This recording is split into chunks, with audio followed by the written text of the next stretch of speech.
Ya pemirsa, kita balik lagi, yang pasti juga kita bakal melanjutkan lagi ya untuk bincang-bincang kita yang pastinya juga ini merupakan suatu pengetahuan yang baru ya, pastinya juga buat kita semuanya, dan tentunya juga lebih mengenal juga dari apa namanya program-program dan juga visi-visi dan juga peran dari BKKBN sendiri itu dalam masyarakat ya, dalam berbagai bentuk itu bidangnya atau juga fokusnya, yang terutama juga untuk kesejahteraan masyarakat sekarang dan pastinya juga di masa yang akan datang. Ya Pak, ini pas sekali juga ya, karena mungkin lagi ada kesempatan bertemu langsung dengan pihak BKKBN sendiri. Nah mungkin kalau artinya itu mewakili dari masyarakat atau juga pemirsa nih Pak ya. Iya. Nah kalau sekarang ini laju pertumbuhan atau juga angka statistik itu dari evaluasi kerja itu dari tahun ke tahun gitu Pak ya. Nah terus kalau misalnya di Banda Aceh dan pada umumnya juga di Provinsi Aceh, nah apakah kita itu masih dalam kategori yang lonjakan penduduknya itu yang masih banyak gitu ya, dan tentunya juga berpengaruh terhadap kesejahteraan atau juga pemerataan misalnya pendidikan atau juga masyarakatnya itu sejahtera gitu dengan populasi penduduk yang sekarang ini, atau kita stabil atau seperti apa gitu nih Pak. Nah mungkin ini pengen tahu juga gitu. Ya. Baik.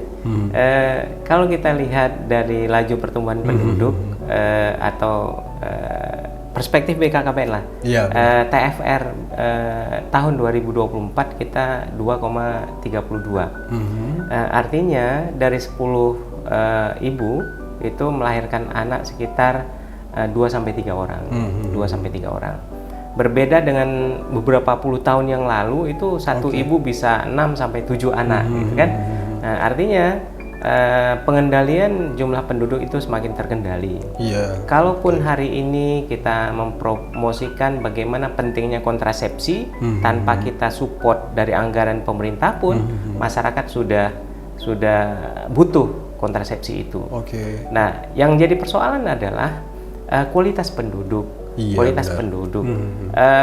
Tingkat ekonomi penduduk, kesehatan penduduk seperti apa. Memang kalau kita lihat laju angka harapan hidup Aceh 2021, 2022, 2023, 2024 yang 70,44 kalau nggak salah, itu terus meningkat. Nah, terus meningkat. Walaupun ya tidak signifikan 70, sekian naik ke 70, sekian, itu hanya ring 0, sekian saja. Tapi pada prinsipnya itu angka harapan hidupnya meningkat ya. Tentu karena pelayanan kesehatan. Namun apakah kita berhenti di situ? Tidak. Ada masih persoalan ekonomi. Ada masih persoalan bagaimana kesejahteraan keluarga, ketahanan mental, ketahanan fisik, dan ketahanan mental masyarakat ini menjadi sangat penting untuk bicara kualitas hidup menuju tahun 2045. Nah, kemudian kalau kita lihat jumlah penduduk ya terkonsentrasi pada daerah-daerah kota. Nah, bagaimana konsentrasi penduduk di beberapa kabupaten kota yang lainnya? Tidak seimbang. Baik itu distribusi ekonominya, distribusi kesehatannya, distribusi sarana prasarana yang di masing-masing kabupaten kota juga berbeda-beda. Nah, ini yang perlu kita perhatikan. Nah, misal mungkin pertumbuhan ekonomi atau pertumbuhan kesehatan kita prioritaskan pada daerah-daerah tertentu yang mungkin malarianya masih tinggi misal, atau stuntingnya masih tinggi di Aceh Selatan misal. Mungkin kota Banda Aceh nggak persoalan dengan stunting, tapi misal Aceh Selatan, mungkin Sugu Salam, Gayo Lues, atau Aceh Tenggara, mungkin kita lebih prioritas, gitu kan? Nah, mungkin pendidikan kesehatan di beberapa kabupaten kita prioritaskan berdasarkan data-data yang kita punya. Ya, selanjutnya persoalan bagaimana terkait dengan kesehatan ibu dan anak. Angka kematian ibu kita juga masih di atas rata-rata nasional. Kematian anak juga di atas rata-rata nasional. Ini menjadi prioritas. Walaupun mungkin di Banda Aceh sudah selesai, ODF kita sudah selesai, gitu kan. Tapi bagaimana angka kematian ibu, angka kematian bayi, ya memang basis data tahun 2022. Tapi ini menjadi perhatian kita juga. Nah, mungkin kita akan sebar para konselor, pada para edukator di seluruh kabupaten kota.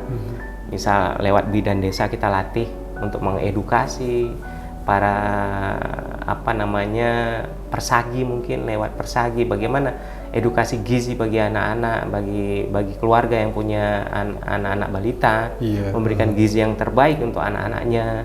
Lalu kita punya satu persepsi sehingga ini menjadi sebuah gerakan, gerakan yang menyasar seluruh provinsi Aceh dan itu lebih berhasil. Dan ini saya pikir kontribusi dari kampus ini luar biasa kalau ini bisa digerakkan. Iya. Oke. Nah, terus kalau misalnya mungkin dari progres gitu Pak ya, yang maksudnya juga program-program atau juga strategi-strategi dari BKKBN yang sudah berjalan sekarang ini gitu ya. Nah, mungkin dari Bapak Iya sendiri, nah ini juga apa sih yang harus ditingkatkan, dan tentunya juga yang pertama itu untuk sektor-sektor pemerintahan lainnya yang pastinya juga seperti Bapak yang sampaikan tadi, apapun itu pasti bersinergi Pak ya, berhubungan gitu ya. Nah, terus juga untuk engagement atau juga keterlibatan masyarakat yang harus tingkatkan lagi gitu Pak. Nah, jadi supaya juga benar program-program ini bisa berjalan dengan baik berdasarkan dari mungkin evaluasi dari program yang sudah berjalan gitu. Baik. Pertama sekali, kita bekerja itu harus punya basis data. Oke. Basis data itu harus data presisi, agar intervensi yang kita lakukan itu akan lebih tepat sasaran, tepat guna, dan tepat manfaat. Nah, ketika kita tidak gunakan data presisi, maka kita akan mengintervensi lokasi-lokasi yang salah, lokus-lokus yang salah. Kenapa? Karena data presisi kita tidak gunakan.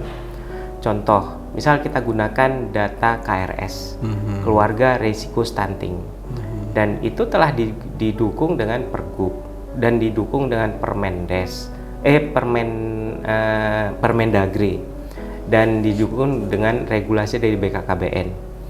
Kalau angka keluarga risiko stunting itu kita gunakan sebanyak 197.000 di Aceh, lalu kita intervensi pada sasaran yang tepat, kita berikan edukasi yang tepat, kita berikan intervensi nutrisi yang tepat sesuai dengan kebutuhan dan potensi wilayah, saya pikir itu akan berhasil untuk kita turunkan angka-angka stunting yang di lapangan.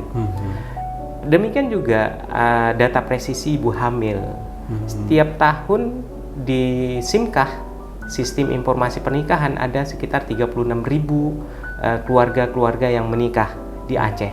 Kalaulah semua pasangan menikah ini melahirkan pada tahun pertama sebanyak 80% saja, dan kita intervensi dengan edukasi yang baik ketika proses kehamilan ini, dia akan melahirkan dengan posisi yang sehat, tidak stunting, tidak gizi buruk, dan tidak anemia. Kenapa? Karena intervensi kita pada ibu-ibu hamil yang terdata secara akurat, datanya presisi, dan itu sangat akurat saya pikir untuk mencapai tujuan program. Yang berikutnya untuk operasional. Bagaimana operasionalnya? Nah, ketika kita sudah bicara data presisi, bagaimana operasionalisasinya? Siapa berbuat apa? Apakah itu bisa dilakukan oleh hanya BKKBN? Tidak. Ada edukasi yang butuh dilakukan oleh para akademisi.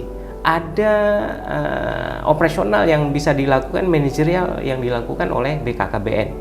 Tentu juga pentahelik dari pelaku usaha, kemudian dinas kesehatan, dinas desa, kemudian dinas sosial.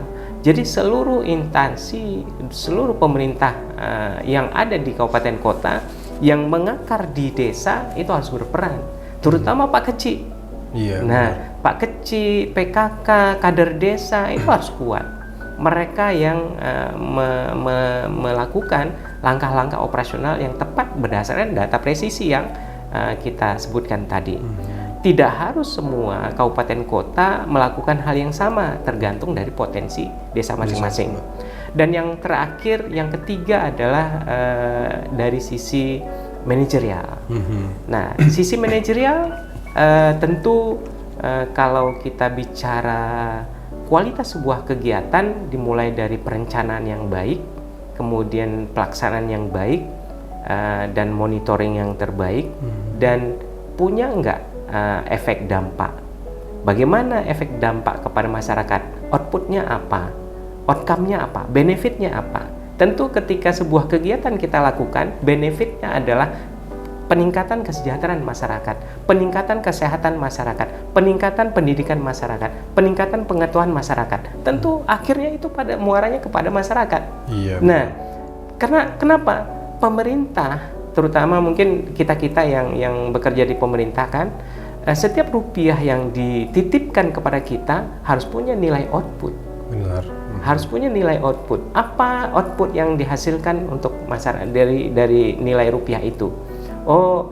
Terlatihnya sekian bidan, terlatihnya sekian kader, terlatihnya sekian konselor, terlatihnya sekian duta, misalkan. Kemudian duta itu apa outputnya? Nah, outputnya ya mereka melatih lagi, mereka memberikan pemahaman lagi. Kemudian benefitnya apa? Meningkatnya kesehatan masyarakat, meningkatnya pengetahuan masyarakat, stuntingnya turun, gitu kan? Iya, nah, benar. itu kan bicara idealnya program. Tapi tentu ada kendala-kendala yang harus kita lakukan. Kendalanya sebenarnya sederhana, kolaborasi, gampang diucapkan, sulit diimplementasi. Kolaborasi antar lintas sektor itu tentu ada kendala-kendalanya. Oke, nah itu dia pastinya pemirsa yang sekaligus juga menutup untuk bincang-bincang kita untuk hari ini. Nah ini juga dari penjelasan dari Pak Yaya tadi, sekaligus juga pesan-pesan juga ya untuk semua stakeholder dan tentunya juga khususnya masyarakat dan pemirsa nih khususnya ya, yang tentunya juga ini sudah mendapatkan pengetahuan baru juga dan tentunya juga sudah semakin tahu gitu ya apa yang harus dilakukan, yang tentunya juga ini manfaatnya apapun itu ya semuanya itu untuk diri kita sendiri Bapak ya. Nah pastinya juga untuk keberlangsungan, untuk kesejahteraan kita, keluarga kita, terutama dalam hal peningkatan kualitas hidup dan tentunya juga untuk benar selalu terjamin dalam segi kesehatan itu yang paling penting. Bapak ya terima kasih banyak ya ini untuk kesempatannya yang tentunya juga sebenarnya banyak sekali yang ingin kita kupas juga ya karena ini merupakan insight baru atau juga knowledge baru buat kita semuanya. Tapi insya Allah nanti di next partnya kita bisa menghadirkan Pak Yaya lagi ya untuk program-program yang lainnya. Yang pasti juga ini untuk pengetahuan buat kita semuanya. Oke, kalau begitu terima kasih pemirsa untuk kebersamaannya. Insya Allah kita jumpa lagi di lain waktu dan kesempatan. Saya Armian Nasir dan juga Bapak Yaya dari BKKBN. Ya kita pamit. Wabillahi taufiq walhidayah. Assalamualaikum warahmatullahi wabarakatuh. Sampai jumpa.